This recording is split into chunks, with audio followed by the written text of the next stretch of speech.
दोस्तों, कैसे हैं आप सब। Welcome back to the channel Saloni Somesh blogs. मैं आशा करती हूँ कि आप लोग अच्छे होंगे, स्वस्थ होंगे, खुश होंगे। और मैं आज का व्लॉग सुबह से स्टार्ट कर रही हूँ। सुबह के बज रहे हैं 8 और नहाना धोना झाड़ू पोछा करने के बाद, भगवान का पूजा पाठ करने के बाद मैं चाय नाश्ता करी हूँ और बच्चे लोग भी किए हैं। उसके बाद बाबू के ट्यूशन जाने का टाइम हो गया था तो मैं उसको छोड़ के आ गई ट्यूशन। अब मैं दोपहर का नाश्ता मतलब लंच जो होता है वो बनाने में जुट गई हूँ। और यहाँ मैं बनाऊँगी आज पराठा और भिंडी का भुजिया। तो यहाँ मैं पराठा के लिए आटा गूँथ ली हूँ और भिंडी यहाँ पे मैं निकाल रही हूँ। इसको धो के फिर मैं काटूँगी इसको। बहुत टाइम हो गया था पराठा बनाए हुए। ऐसे भी गर्मी के दिन में ऑयली खाना खाने का तो मन नहीं करता है, लेकिन काफ़ी टाइम हो गया था तो आज मुझे मन हो गया कि चलो पराठा बना लेती हूँ। और गर्मी के दिन में तो वैसे भी लोग ऑयली खाना नहीं ही खा पाता है, लेकिन आज मैं सोची कि चलो मैं बना लेती हूँ, कोई बात नहीं, कभी कभी तो खा ही सकते। यही है कि जितना सिंपल आप गर्मी के दिन में खाते हो उतना ही डाइजेशन में दिक्कत नहीं होता। और ऑयली खाना खाने पे तो यही होता है, गैस वगैरह बन जाता है और खाना सही से नहीं पच पाता। तो मैं आज बोली कि कोई बात नहीं, आज बना लेती हूँ पराठा और भिंडी का भुजिया। तो मैं पराठा और भिंडी का भुजिया बनाने में जुट गई हूँ। यहाँ थोड़ा बहुत बर्तन था जो सुबह में बच्चे और मैं नाश्ता वगैरह करी थी ना, तो वो बर्तन था तो मैं उसी को साफ़ कर रही हूँ। साफ़ करके मैं रख दूँगी। तो यहाँ पे जब तक ये सूखेगा तब तक मेरा नाश्ता बन जाएगा, और नाश्ता जब बन जाएगा तो इसे फिर मैं स्टैंड पे सहीत दूँगी। तो मैं भिंडी का भुजिया और पराठा जब भी बनाती हूँ तो मुझे माँ का याद आ जाता है, क्योंकि माँ के हाथ का पराठा बहुत टेस्टी बनता था और भिंडी का भुजिया भी।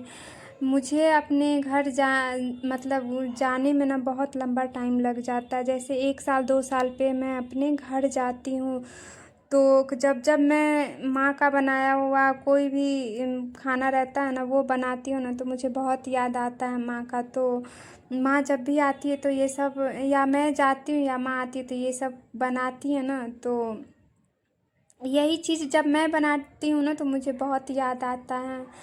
तो आज मैं जब पराठा बना रही थी और भुजिया बना रही थी, तो जैसे जैसे पराठा मेरा बन रहा था मुझे माँ का याद आ रहा था। तो यहाँ मेरा भुजिया भी आधा बन ही गया है और पराठा बना रही हूँ। पराठा भुजिया जब तक मैं बनाऊँगी तब तक बाबू के ट्यूशन से आने का टाइम हो जाएगा।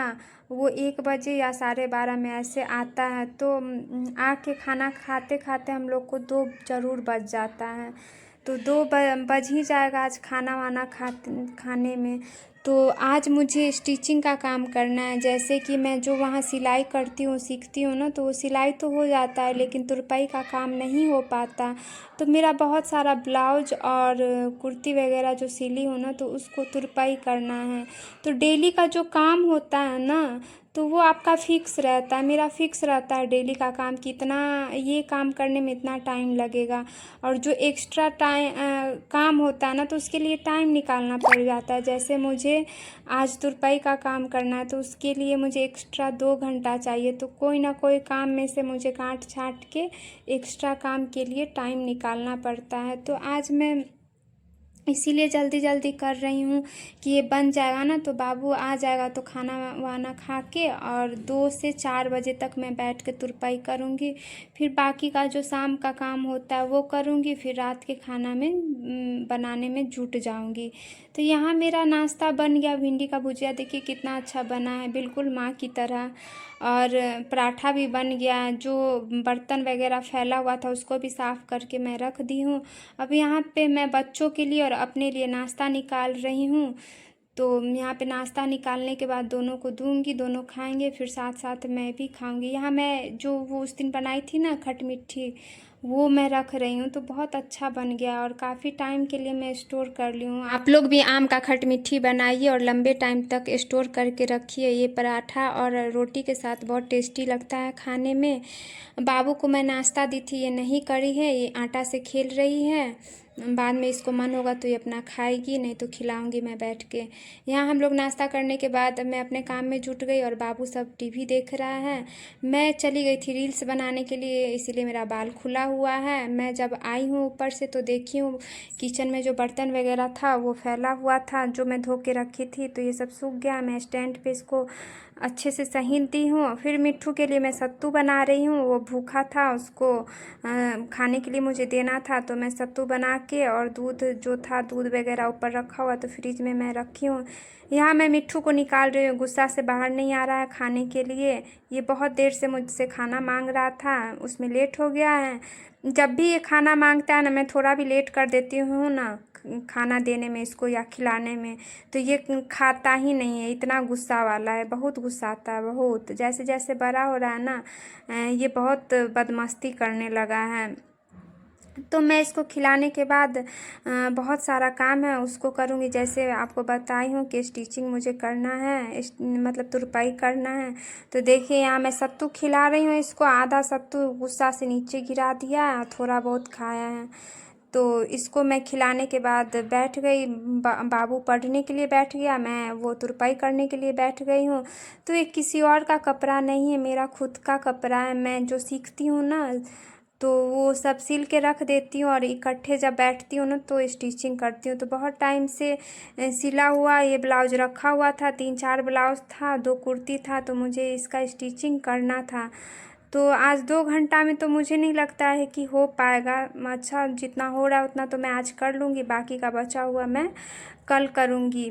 तो यहाँ पे मेरी बाबू खेलते खेलते सो गई और जो बड़ा वाला प्रिंस है वो चला गया खेलने के लिए ऊपर, वो अपना होमवर्क पूरा करके। तो मैं स्टिचिंग वगैरह कर ली हूँ। यहाँ थोड़ा सा बर्तन था तो वो मैं धो के रख दी हूँ। फिर मैं बनाई थी अचार, जब खटमिट्ठी बनाई थी ना, तो मैं ये आम का अचार बनाई हुई थी। तो 5-6 दिन से मैं इसमें धूप लगा रही थी, ये अच्छे से धूप इसमें लग गया है। जो होता है ना, जब धूप लग जाता है तो पूरा ये सूख जाता है। तो इसका पानी, आम का पानी पूरे अच्छे से सूख गया था। तो फिर मैं बोली कि इसको मैं डब्बे में रख देती हूँ। तो इसको डब्बे में रख दी और बाबू इधर सृष्टि सोई हुई है, प्रिंस अपना खेल रहा है। फिर घर जो गंदा हो गया था, बिखर गया था पूरा, सिलाई वगैरह की मैं, तो बहुत गंदा हो गया था। तो मैं इसको झाड़ू दे रही हूँ, पूरे रूम में झाड़ू दूँगी। घर में झाड़ू देने के बाद मुझे फूल में पानी देना है। तो शाम के बज रहे हैं 6:45 और इतना टाइम लग गया मुझे ये सब करते करते। कब टाइम बीत जाता है ना, ख़त्म हो जाता है, पता ही नहीं चलता।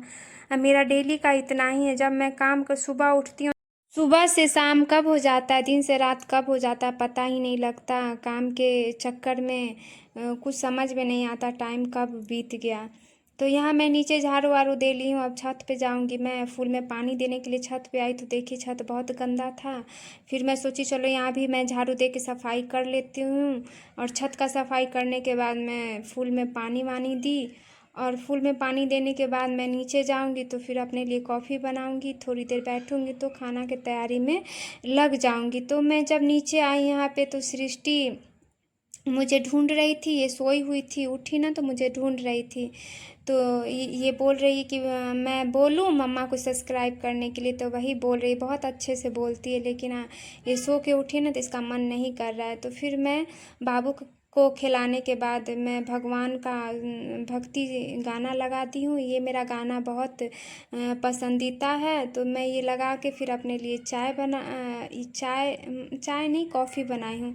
तो कॉफ़ी बना के मैं सुकून का पल लेके थोड़ी देर के लिए बैठूँगी, और फिर जब कॉफ़ी पीऊ के जब मैं उठूँगी तब मैं खाना की तैयारी में जुट जाऊँगी। तो ऐसे दिन से रात कब निकल जाता पता ही नहीं लगता।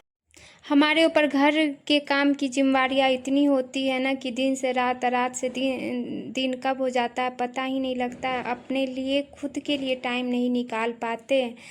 तो आज के लिए इतना ही, मिलते हैं नेक्स्ट ब्लॉग में। खुश रहिए, स्वस्थ रहिए, मस्त रहिए, और तब तक के लिए बाय बाय।